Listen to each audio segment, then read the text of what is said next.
minha amiga, olá meu amigo, como é que vocês estão? Bem-vindos ao penúltimo relato contido no livro O Céu e o Inferno, ou A Justiça Divina segundo o Espiritismo, onde estamos conhecendo histórias de espíritos em expiações terrestres. Hoje nós vamos conhecer a história de Anna Bitter. Então, sem demora, vamos para lá. A perda de um filho adorado é motivo de acerbo pesar, ver, porém, o filho único, alvo de todas as esperanças, depositário de todas as afeições, definhar a olhos vistos e sem sofrimentos, por causas desconhecidas. Por um desses caprichos da natureza que zombam da ciência e, depois de esgotar todos os recursos, não haver por compensação uma esperança sequer, suportar essa angústia de todos os momentos, por longos anos, sem lhe prever o termo. É um suplício cruel que a fortuna agrava em vez de suavizar, dada a impossibilidade de vê-la fruída pelo ente adorado. Esta era a situação do pai de Anna Bitter, e que por isso se entregou a um íntimo desespero. O caráter se lhe exasperava ante tal espetáculo a cortar-lhe o coração, e cujas consequências não podiam deixar de ser fatais, ainda que indeterminadas. Um amigo da família, adepto do espiritismo, julgou dever interrogar a respeito o seu protetor espiritual e obteve a seguinte resposta. Você entendeu, né? Então, um pai, né, vendo a sua filha única definhando sem sofrimento, né?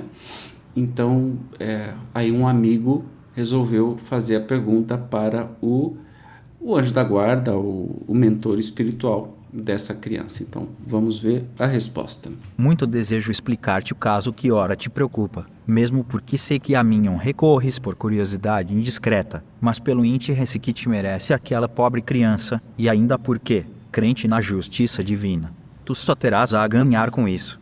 Todos os que acarretam sobre-se a justiça do Senhor devem curvar a fronte sem maldições nem revoltas, porque não há castigo sem causa. A pobre criança, cuja sentença de morte fora suspensa por Deus, em breve deverá regressar ao nosso meio, visto como mereceu a divina compaixão. Quanto ao seu pai, esse homem infeliz tem de ser punido na sua única afeição mundana, visto haver zombado da confiança e dos sentimentos de quantos o rodeiam. Por momentos o seu arrependimento tocou o onipotente e a morte sustou o golpe sobre o ente que lhe é tão caro, mas para logo veio a revolta, e o castigo sempre acompanha a revolta. Em tais condições, é felicidade ainda o ser punido nesse mundo. Meus amigos, orai por essa pobre criança, cuja juventude vai dificultar-lhe os últimos momentos. Nesse ser a seiva é tão abundante, que, apesar do seu depauperamento orgânico, a alma terá dificuldade em se lhe desprender. Orai, mais tarde ela também vos auxiliará e consolará, visto que o seu espírito é mais adiantado do que os que a rodeiam. Para que o seu desprendimento seja auxiliado, coube-me, como graça especial do Senhor, o poder orientar-vos a respeito. Depois de haver espiado o insulamento, morreu o pai de Anna Bitter. A seguir, damos de uma e outra as primeiras comunicações imediatas às respectivas desencarnações. Olha que interessante. Então, era uma provação, né? Especialmente para o pai, mais do que para a própria filha, né? Então, depois que a Ana morreu e depois o pai também morreu, e vamos ver as comunicações, primeiro da filha, da Ana. Obrigada, meu amigo, a vossa intercessão por esta criança, bem como por terdes seguido os conselhos do vosso bom guia. Sim, graças às vossas preces, mais fácil me foi deixar o invólucro terrestre, porque meu pai, a esse não orava, maldizia. Entretanto, não lhe quero mal por isso, consequência da grande ternura que me votava. A Deus rogo que lhe conceda luzes antes de morrer, e, quanto a mim, o incito e animo, porque me assiste a missão de lhe suavizar os últimos momentos.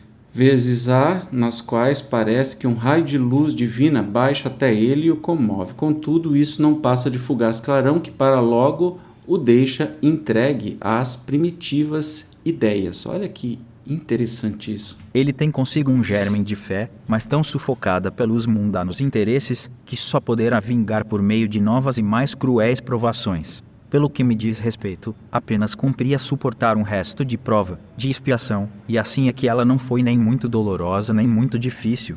A minha singular enfermidade não acarretava sofrimentos, eu era como que instrumento da provação de meu pai, o qual, por me ver em tal estado, sofria mais do que eu mesma. Além disso, eu tinha resignação, e ele não. Hoje sou recompensada.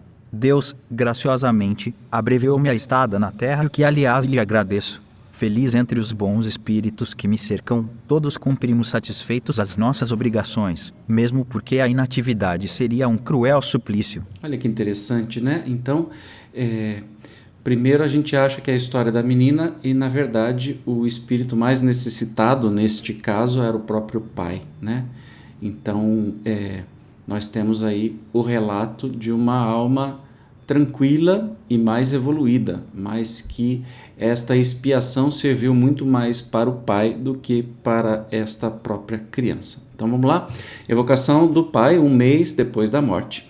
Evocando-vos, temos por fim nos informarmos da vossa situação no mundo dos espíritos e ser-vos úteis na medida das nossas forças. O mundo dos espíritos. Não vejo, o que vejo são homens conhecidos, que comigo não se preocupam e tampouco me deploram a sorte, antes parecendo-me contentes de se verem livres de mim.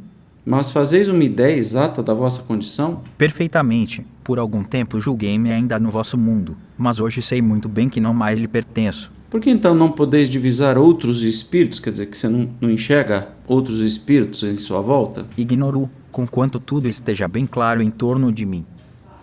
Ainda não vistes a vossa filha? Não, ela está morta. Procuro-a, chamo por ela inutilmente. Que vácuo horrível que a sua morte me deixou na terra.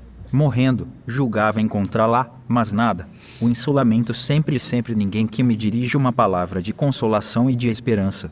Adeus, vou procurar minha filha. Você imagina a tristeza da pessoa que perdeu a filha, depois morreu achando que ia encontrar a filha e no mundo espiritual não encontra a filha por sua própria condição de ignorância, né? O Guia do Médium nos diz: este homem não era ateu nem materialista, mas daqueles que creem vagamente, sem se preocuparem de Deus e do futuro, empolgados como são pelos interesses terrenos. Profundamente egoísta, tudo sacrificaria para salvar a filha, mas também sem o mínimo escrúpulo sacrificaria os interesses de terceiros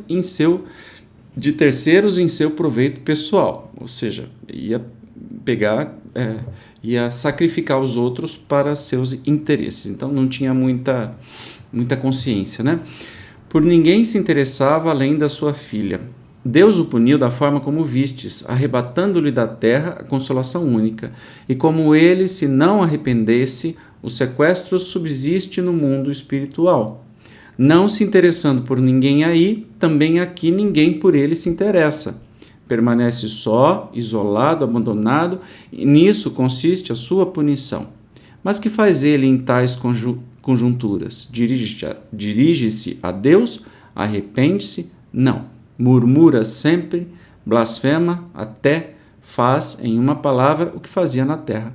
Ajudai-o, pois, pela prece como pelo conselho, a desanuviar-se de sua cegueira. Só para lembrar que a morte não transforma ninguém em anjinho. Então, a pessoa era assim em vida e continuou sendo na vida verdadeira, que é a vida espiritual, né? Que a gente tenha isso como uma lição preciosa para que... Aí você vai perguntar, mas Evandro, então o que será que aconteceu com esse espírito? Ora, tem uma hora que se cansa de teimar na mesma coisa e começa a se abrir, né?